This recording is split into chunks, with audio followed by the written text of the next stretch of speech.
여러분 안녕하십니까? 오늘도 이렇게 귀한 시간을 내어 찾아주셔서 진심으로 감사드립니다. 처음 오신 분들께서는 구독 버튼 한번, 좋아요 한번 눌러주시면 더 좋은 이야기를 준비하는데 큰 힘이 됩니다. 자, 그럼 오늘은 어떤 이야기를 들려드릴까요? 조선시대 어느 깊은 산골 마을에 남들 보기엔 영락없는 바보지만 속은 비단결보다 고왔던 머슴 복동이가 살았더랬네. 자, 다들 자리에 편히 앉으셨는가? 오늘 들려줄 이야기는 말일세.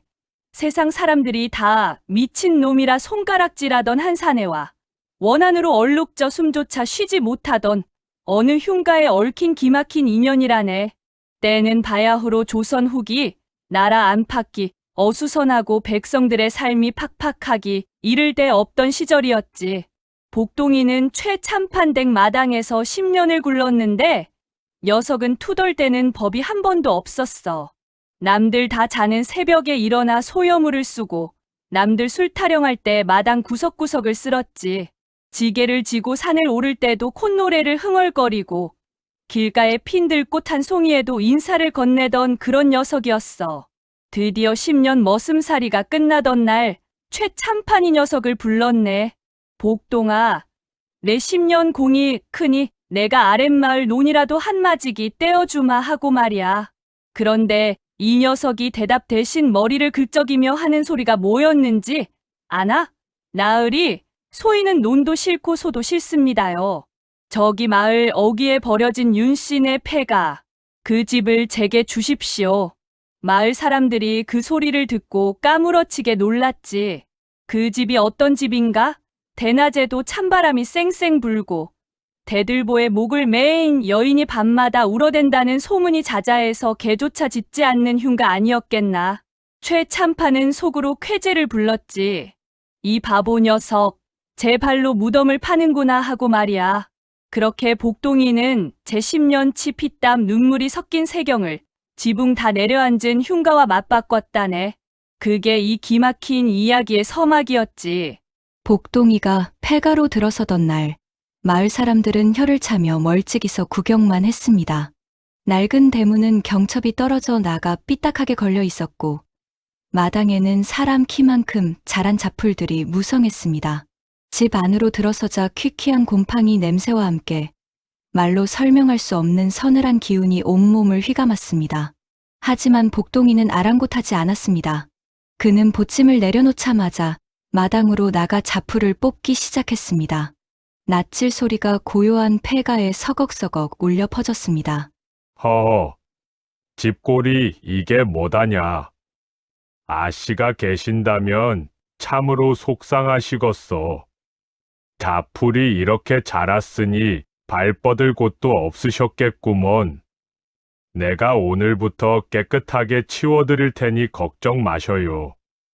이 집도 주인 잘 만나면 다시 꽃이 피는 법이지요. 그래, 어디 오늘 밤 귀신이랑 오순도순 잘 지내보려무나. 내일 아침에 내 녀석이 거꾸로 매달려 있어도 나는 모르는 일이다. 복동이는 그저 허허 웃으며 손을 흔들었지. 해가 뉘엿뉘엿 지고 사방에 어둠이 깔리자 드디어 그 흉가의 진면목이 드러나기 시작했어. 산짐승도 울지 않는 고요함 속에 어디선가 쓱, 슥 하고 비단 자락 끌리는 소리가 들려왔지. 바람이 불지 않는데도 방문 창호지가 파르르 떨리고 천장에서는 누군가 기어가는 듯한 발소리가 툭툭 들려. 보통 사람 같으면 심장이 오그라들어 도망갔을 텐데 이 녀석은 부엌 아궁이에 불을 떼며 흥얼흥얼 콧노래를 부르더란 말이야. 밤이 깊어 자정이 되었을 때 갑자기 방 안의 촛불이 푸르스름하게 변하더니 픽 꺼져버렸어. 그리고 벽장 쪽에서 희끄무레한 안개가 피어오르더니 소복을 입은 여인의 형상이 나타났지. 얼굴은 창백하다 못해 푸른 빛이 돌고 길게 늘어뜨린 머리카락 사이로 보이는 눈은 핏기가 서린 채복동이를 쏘아보고 있었어. 여인은 차가운 냉기를 뿜으며 복동이의 목을 조르려는 듯 가느다란 손을 뻗었지. 그런데 우리 복동이가 어떻게 했는지 아나? 아이고, 아씨, 이제야 나오셨구먼유. 제가 오늘 마당도 좀 쓸고 아궁이도 손봤는데 맘에 드시는지 모르겠네요. 여기 제가 장터에서 사온 따끈한 인절미 좀 드셔보셔요. 아씨 계신 곳은 춥다는데 배라도 든든해야 견디지 않겠습니까? 제 정성이니 한 입만 들어보셔요. 여인의 형체가 멈칫했습니다. 수십 년 동안 이 집을 찾은 이들은 모두 비명을 지르거나 기절하기 바빴는데 이 사내는 마치 오래된 이웃을 대하듯 다정하게 떡을 권하는 것이었습니다. 여인의 서늘한 눈동자에 당혹감이 서렸습니다. 죽음보다 깊은 외로움과 원한 속에 갇혀있던 그녀에게 처음으로 따뜻함이라는 인간의 온기가 전해진 순간이었습니다. 여인은 잠시 복동이를 지켜보더니 이내 연기처럼 사라져 방구석 어둠 속에 몸을 감추었습니다. 여인은 그 떡을 직접 먹지는 않았지만 그날 밤 복동이를 해치지도 않았어. 그저 방구석 어둠 속에 앉아 밤새 복동이가 제잘대는 소리를 들었지. 복동이는 10년 머슴살이하며 겪은 고생담부터 길가의 핀들꽃 이야기, 그리고 앞으로 이 집 뒷마당에 감나무를 심고 싶다는 꿈까지 조곤조곤 털어놨어. 귀신을 앉혀놓고 이야기꽃을 피운 게야. 다음 날 아침 복동이가 잠에서 깨어나 보니 여인은 사라지고 없었지만 그가 놓아둔 인절미 그릇 옆에 작은 야생화 한 송이가 놓여있더란 말이야. 사람들은 죽으러 들어간 복동이가 멀쩡히 걸어 나와 다시 마당을 쓰는 걸 보고 귀신에 홀린 게 분명하다며 침을 뱉었지. 하지만 복동이는 알았어. 이 집이 무서운 곳이 아니라 누군가의 억울한 눈물이 마르지 않은 슬픈 곳이라는 걸 말이야. 자, 이제 이 기묘한 동거가 어떻게 이어질지 궁금하지 않으신가? 자, 이제 밤이 깊었네. 마을 사람들은 모두 문을 걸어 잠그고 등잔불도 일찍 껐지. 왜냐고? 그 폐가에서 들려오는 소문 때문이라네.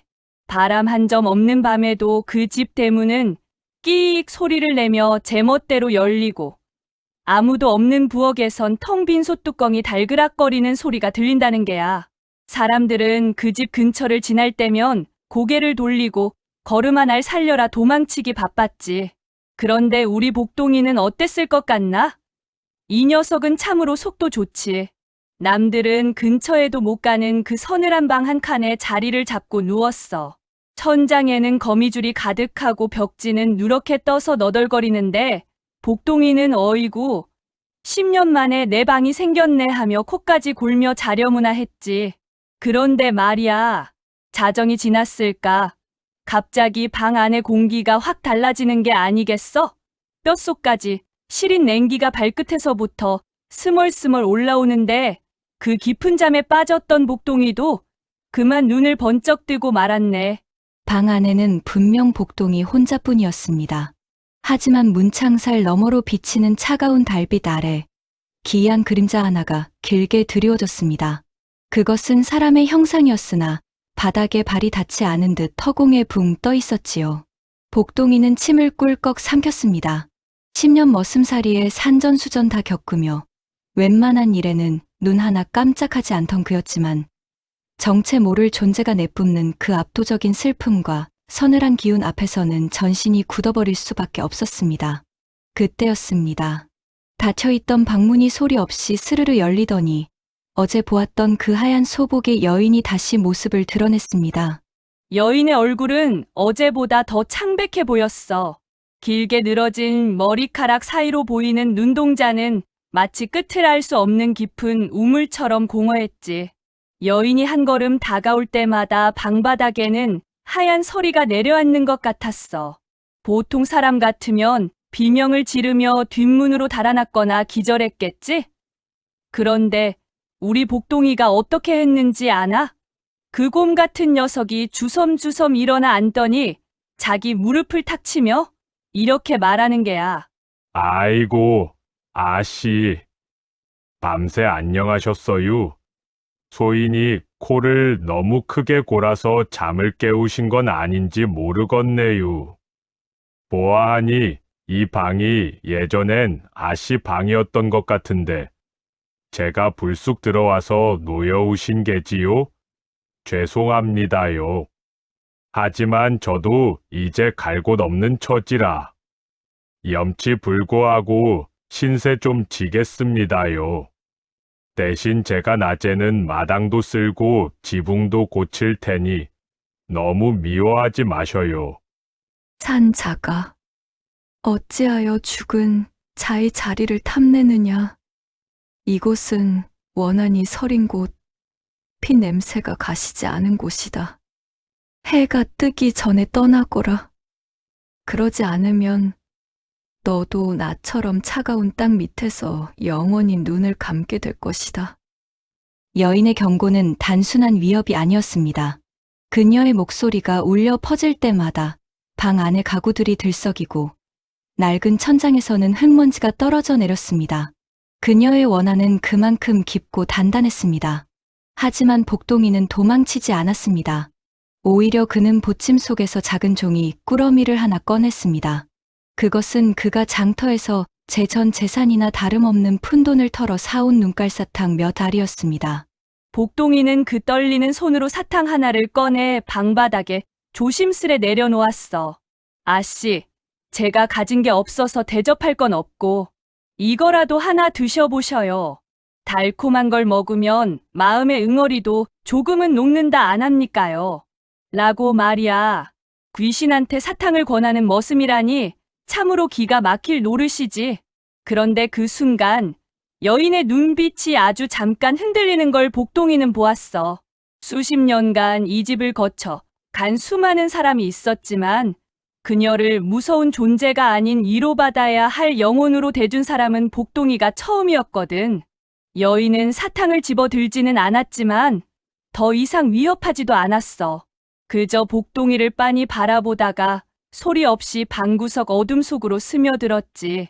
이튿날 아침, 복동이는 눈을 뜨자마자 자신의 눈을 의심했습니다. 분명 어젯밤 어질러져 있던 방 안이 정갈하게 정리되어 있었고 문 밖에는 누군가 가져다 놓은 듯한 맑은 물 한 사발이 놓여 있었기 때문입니다. 복동이는 그것이 여인의 대답이라는 것을 직감했습니다.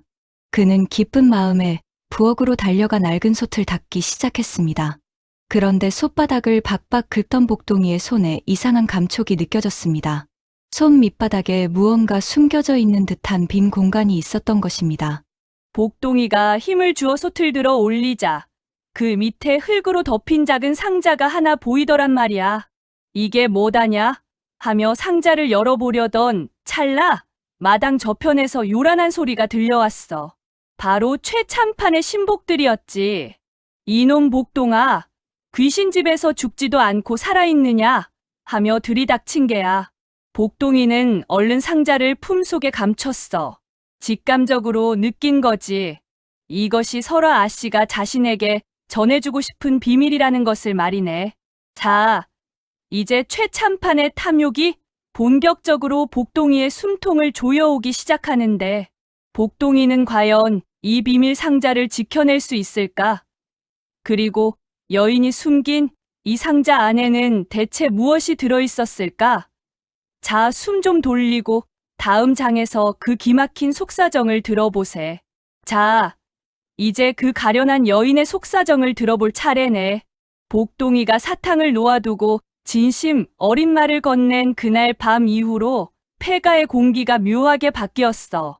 뼛속까지 시리던 냉기가 조금씩 걷히더니 어디선가 은은한 매화 향기가 집안 구석구석을 채우기 시작했지. 여인은 더 이상 무서운 원기의 모습으로 나타나지 않았어.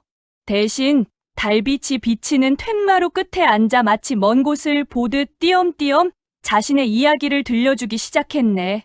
그녀의 이름은 설화. 원래 이 집은 고을에서 손꼽히는 선비 가문인 윤씨 댁이었지. 설화 씨는 그 집에 귀한 외며느리로 들어와 꽃처럼 살 줄 알았어. 그런데 사람의 욕심이라는 게 참으로 무섭지. 당시 가문의 재산을 탐냈던 권력가들과 이에 결탁한 시아버지가 가문을 지키겠다는 명목으로 아들에게 가짜 죄를 뒤집어 씌우려 했던 거야. 설화 씨는 남편을 지키기 위해 자신이 모든 누명을 뒤집어 쓰기로 결심했지. 하지만 돌아온 것은 가문의 보호가 아니라 싸늘한 외면과 죽음의 강요였어. 결국 아씨는 결백을 증명할 길이 없어 이 집 대들보에 스스로 목을 메고 말았다네. 참으로 가슴이 미어지는 노릇이지. 여인의 목소리는 젖은 낙엽이 바람에 굴러가는 듯 바스락거렸습니다. 그녀를 정말 괴롭혔던 것은 죽음 그 자체보다 자신이 떠난 뒤 사랑하던 남편마저 행방불명되고 가문이 풍비박산 났다는 사실이었습니다. 10년이 넘는 세월 동안 그녀는 오직 누군가 자신의 진심을 들어주길, 자신의 결백을 믿어주길 기다리며 이 폐가를 떠나지 못했습니다. 수많은 퇴마사와 장정들이 그녀의 겉모습만 보고 도망쳤지만 오직 이 바보 머슴 복동이만이 그녀의 눈물을 닦아주려 했던 것입니다. 복동아, 너는 참으로 미련하구나. 내 원한이 서린 이곳에서 무엇을 얻겠다고 매일 밤 내 넋두리를 들어주는 것이냐. 나는 이미 썩어 문드러진 이름일 뿐이고 이 집은 저주받은 터전인데. 아씨, 소인은 글자도 모르고 귀한 법도도 모릅니다요. 하지만 이건 압니다. 사람 마음이 억울해서 얼어터지면 귀신보다 더 무서운 법이지요. 아씨 마음이 이렇게 시린데 제가 어찌 모른 척하고 잠을 자겠습니까요? 제가 힘은 장사니께 아씨 한 흔이라도 좀 나눠서 짊어지면 안 되겠습니까? 그게 제가 이 집 주인이 된 도리라고 생각합니다요. 허허, 그 말에 설아 아씨가 처음으로 살짝 미소를 지었어. 달빛 아래 비친 그 미소가 어찌나 고왔던지 복동이는 순간 정신을 잃을 뻔했지. 그러더니 여인이 손가락으로 부엌 쪽을 가리키는 게야. 복동아, 저 부엌 아궁이 옆에 놓인 커다란 무쇠솥을 보아라. 그 솥뚜껑 아래에 내가 죽어서도 차마 가져가지 못한 비밀이 있느니라. 복동이는 당장 부엌으로 달려갔지. 거미줄이 치렁치렁하고 먼지가 켜켜이 쌓인 낡은 무쇠솥. 10년 넘게 불길 한번 닿지 않아 녹슬대로 녹슨 그놈을 복동이가 으라차차 소리를 내며 들어 올렸어. 그런데 말이야, 그 밑에 뭐가 있었을 것 같나? 금괴? 아니면 보물지도? 놀랍게도 손 밑바닥 흙 속에 파묻힌 작은 나무 상자 안에는 낡은 기름종이에 쌓인 뭉치가 숨겨져 있었습니다. 그 안에는 윤 씨 가문의 가풍이 담긴 서책과 함께 당시 시아버지가 가문의 재산을 빼돌리려 했던 음모의 증거, 그리고 설아 씨의 결백을 증명할 수 있는 결정적인 서찰이 들어 있었습니다. 하지만 그뿐만이 아니었습니다. 그 종이 뭉치 가장 깊은 곳에는 반짝이는 은결인지에 은으로 된 증표 서너 개가 조용히 빛을 내고 있었습니다. 그것들은 내 남편이 나에게 준 마지막 정표이자 우리 가문을 다시 일으킬 씨앗이었다. 하지만 나는 그것을 써보지도 못하고 억울하게 눈을 감았지. 이제 그것을 내게 주마. 그것으로 이 집을 고치고 정승집 머슴이 아닌 내 자신의 삶을 살 거라. 그것이 내 이야기를 들어준 내게 주는 나의 마지막 선물이다. 아씨, 이 돈은 제 것이 아닙니다요. 제가 이 돈으로 아씨 억울함부터 풀어드려야겠구먼요. 나으리를 찾고 아씨 이름을 되찾아드리는 게 먼저지. 개가 배불리 먹는 게 무슨 소용이겠습니까요? 복동이는 그 은덩이들을 보고 눈이 휘둥그레졌지만 그것들을 탐내는 대신 품에 꼭 안았어. 아씨의 한을 풀어드리는 것이 자신의 진정한 세경이라고 생각한 게야.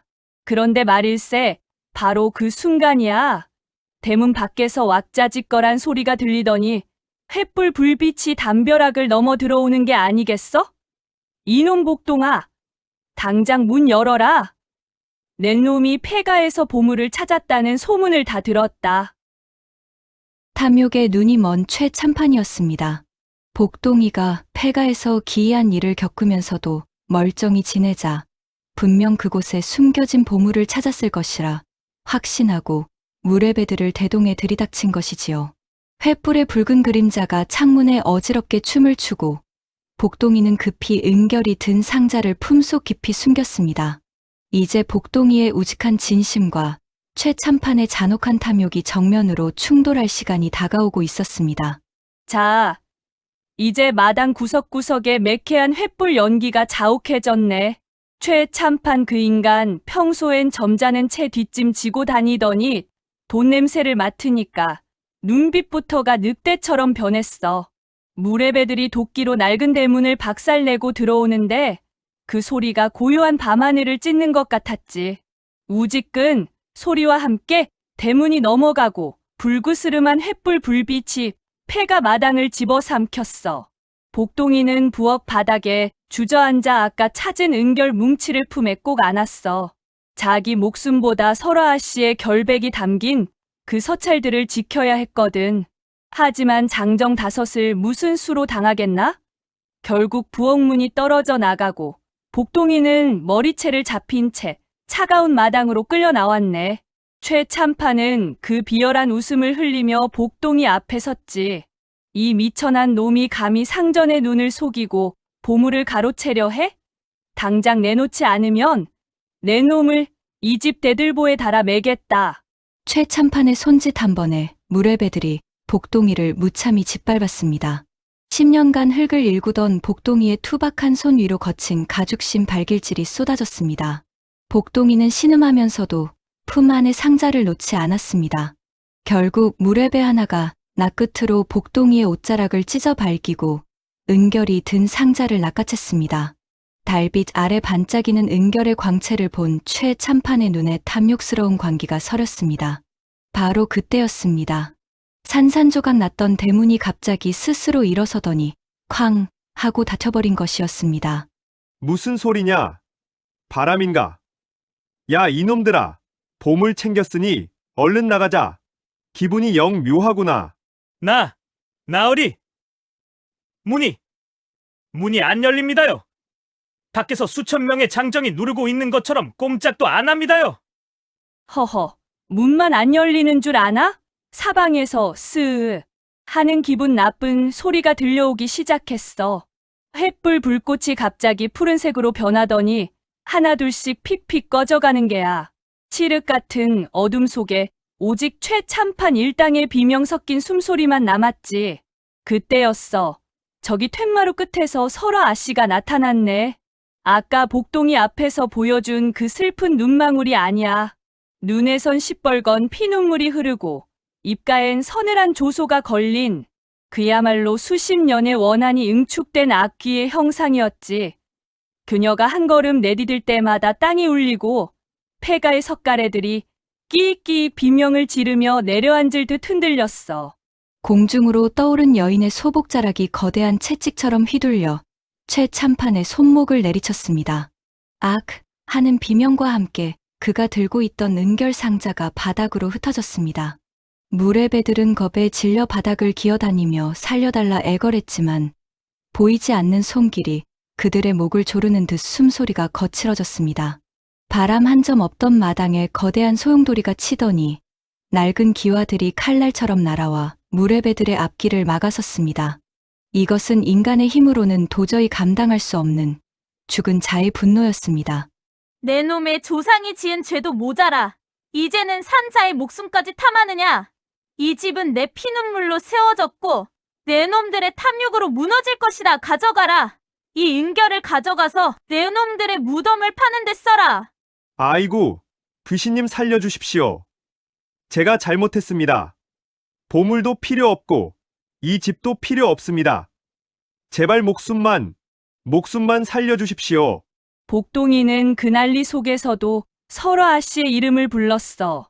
매를 맞아 만신창이가 된 몸으로 기어가 아씨의 흐릿한 옷자락 근처에서 울부짖었지. 아씨, 안 됩니다. 아씨가 저런 인간들 때문에 손에 피를 묻히면 영영 극락왕생 못하십니다요. 제발 멈추셔요. 저런 놈들은 하늘이 벌할 것이니 아씨는 그만 노여움을 푸셔요. 바보 같은 놈이지 자기를 죽이려 한 놈들을 걱정하는 게 아니라 저 여인의 영혼이 더럽혀질까봐 제 몸을 던져 기와를 대신 맞으며 매달린 거야. 복동이의 진심 어린 눈물이 마당 흙바닥을 적시자 그 서슬퍼런 기운이 아주 조금씩 가라앉기 시작했네. 여인은 복동이를 내려다보았습니다. 피를 흘리면서도 자신을 걱정하는 그 투박하고 어리석은 얼굴을 보며 수십 년간 쌓여온 증오가 한순간에 서러운 눈물로 바뀌어 흘러내렸습니다. 그녀는 마지막 힘을 다해 최참판 일당을 대문 밖으로 내던졌습니다. 혼비백산하여 달아나는 그들의 뒤로 여인의 목소리가 마지막 경고처럼 마을 전체를 울렸습니다. 최참판은 그 길로 제 발로 관가에 가서 자백을 하거나 미쳐버렸다는 소문이 돌았지. 하지만 마당에 홀로 남은 복동이는 기뻐할 틈도 없었어. 설아 씨의 형체가 연기처럼 점점 흐릿해지고 있었거든. 자, 폭풍우 같던 소동이 지나갔네. 탐욕에 눈이 멀어 들이닥쳤던 최참판 일당은 넋이 나간 채 도망쳤고, 마당엔 오직 만신창이가 된 복동이와 점점 흐릿해지는 설아 아씨의 형체만이 남았어. 동쪽 하늘에선 푸르스름한 새벽빛이 고개를 드는데 그 빛이 강해질수록 아씨의 소복자락은 마치 안개처럼 흩어지더란 말이야. 복동이는 피가 흐르는 손으로 땅을 짚으며 기어갔어. 아씨의 발치에 닿으려 손을 뻗었지만 손바닥엔 그저 차가운 새벽 공기만 잡힐 뿐이었지. 복동이는 울었어. 매를 맞아서 아픈 게 아니라 수십 년을 이 낡은 집에서 홀로 울었을 아씨가 이제야 마음을 열었는데 이렇게 허망하게 가버릴까봐 그게 너무 가슴이 아파서 아이처럼 엉엉 울었단 말이야. 설아 씨는 자신을 위해 대신 매를 맞고 자신의 영혼이 더러워질까봐 울부짖던 이 투박한 사내를 내려다보았습니다. 그녀의 눈에 고였던 붉은 피눈물은 어느새 맑은 이슬처럼 변해 있었습니다. 그녀는 이제 알았습니다. 이 세상은 증오와 탐욕으로 가득 찬 곳인 줄만 알았는데 그 어둠 속에서도 촛불처럼 환하게 빛나는 사람의 진심이 있다는 것을요. 여인은 마지막 힘을 다해 복동이의 머리 위에 손을 얹으려 했습니다. 비록 온기는 느껴지지 않았지만 복동이는 그 순간 머리 위로 따스한 봄바람이 스쳐 지나가는 것을 느꼈습니다. 복동아, 나의 착한 친구야. 이제 그만 울어라.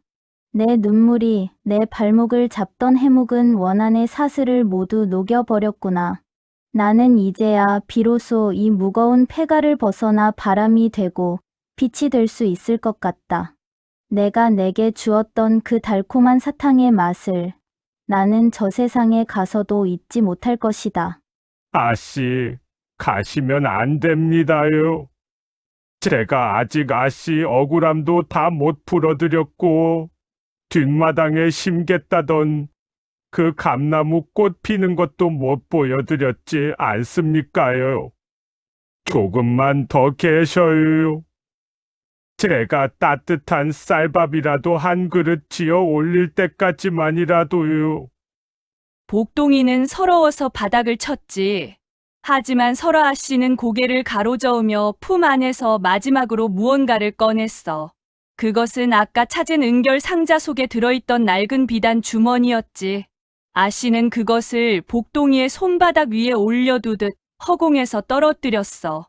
툭 하고 복동이의 손에 닿은 것은 다름 아닌 마른 감, 씨앗 몇 알과 한양 땅의 어느 주소가 적힌 종이었네.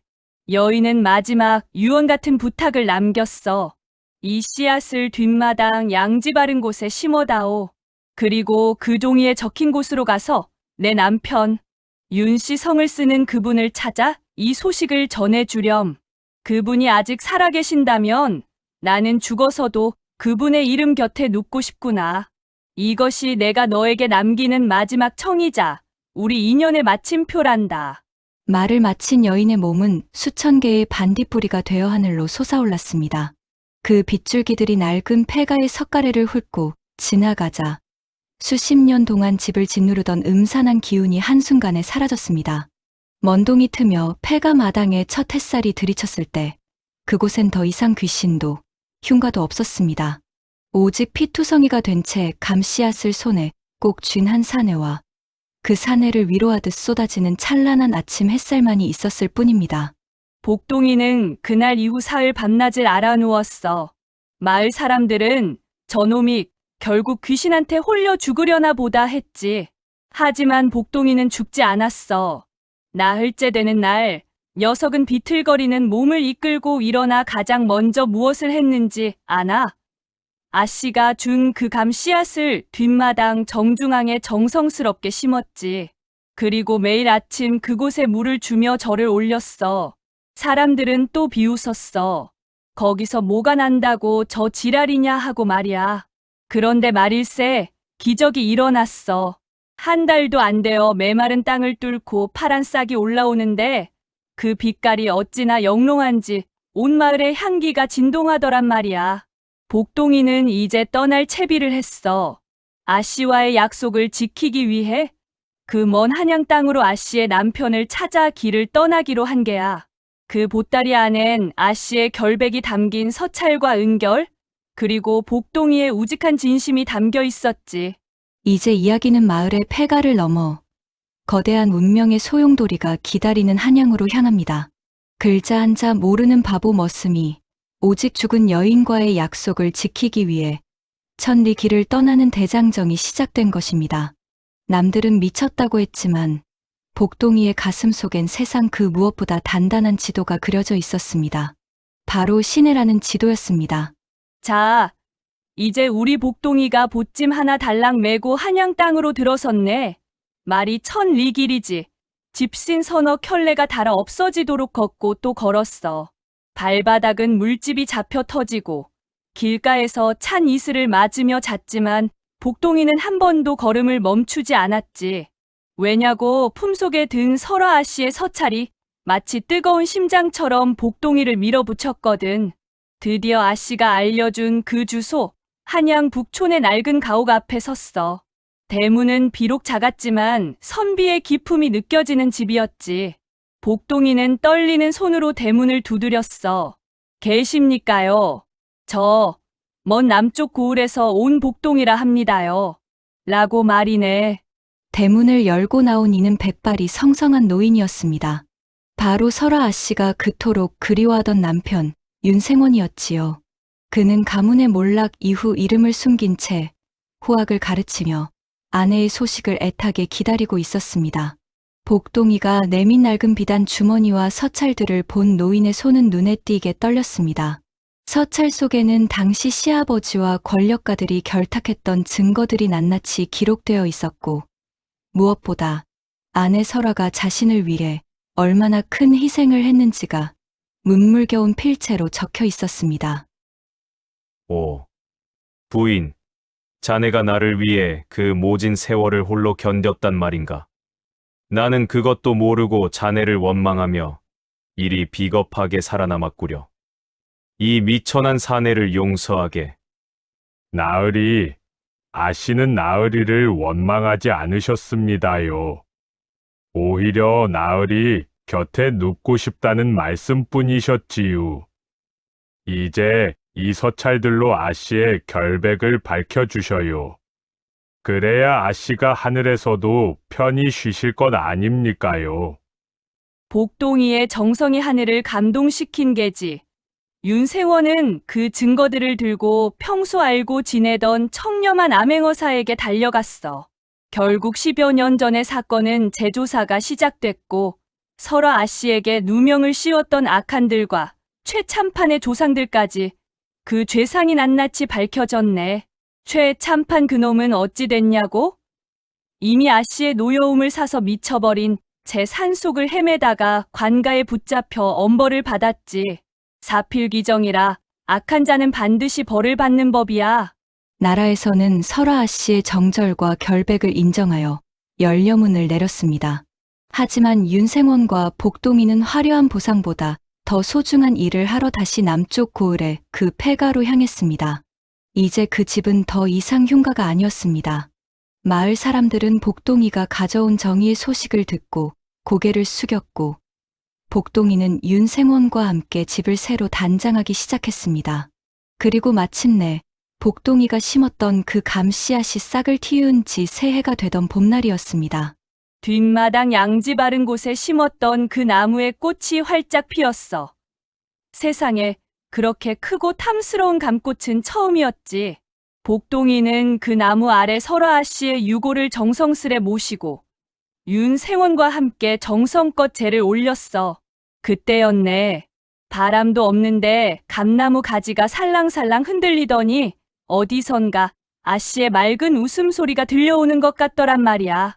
윤생원은 복동이의 손을 꼭 잡았어. 복동아, 내가 아니었다면 내 아내는 영원히 귀신으로 구천을 떠돌았을 것이다. 내 우직한 마음이 우리 가문을 살리고 죽은 넋을 살렸구나. 이제 이 집의 주인은 내가 되어라. 나는 아내 곁에서 남은 생을 보내며 너와 형제처럼 지내고 싶구나. 복동이는 더 이상 남의 집 눈치나 보는 머슴이 아니었습니다. 그는 설화 아씨가 남긴 은결로 가난한 이웃들을 돕고 윤생원을 극진히 모시며 고을에서 가장 존경받는 이가 되었습니다. 사람들은 이제 그 집을 귀신 집이라 부르지 않았습니다. 대신 진심이 꽃피는 집이라 부르며 어려울 때마다 복동이를 찾아와 조언을 구했지요. 자, 내 이야기는 여기까지네. 세상 사람들은 똑똑하고 영악해야 잘 산다고들 하지. 하지만 우리 복동이를 보게나. 비록 투박하고 바보 같을지 몰라도 그 우직한 진심 하나가 원한 맺힌 귀신을 달래고 죽은 가문을 살려내지 않았나. 인생 살다 보면 억울한 일도 있고 힘든 밤도 있겠지만 우리 복동이처럼 사탕 한 알 건네는 마음으로 살다 보면 언젠가 우리 마당에도 저 감나무 꽃처럼 좋은 날이 올 걸세.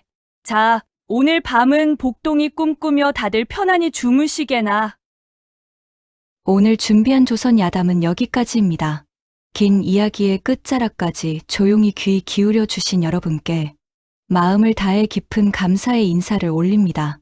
이 밤, 고요한 여운과 함께 편안한 쉼을 맞이하시고 내일은 하시는 모든 일이 순조롭고 뜻하신 바가 하나둘 이루어지길 바라겠습니다.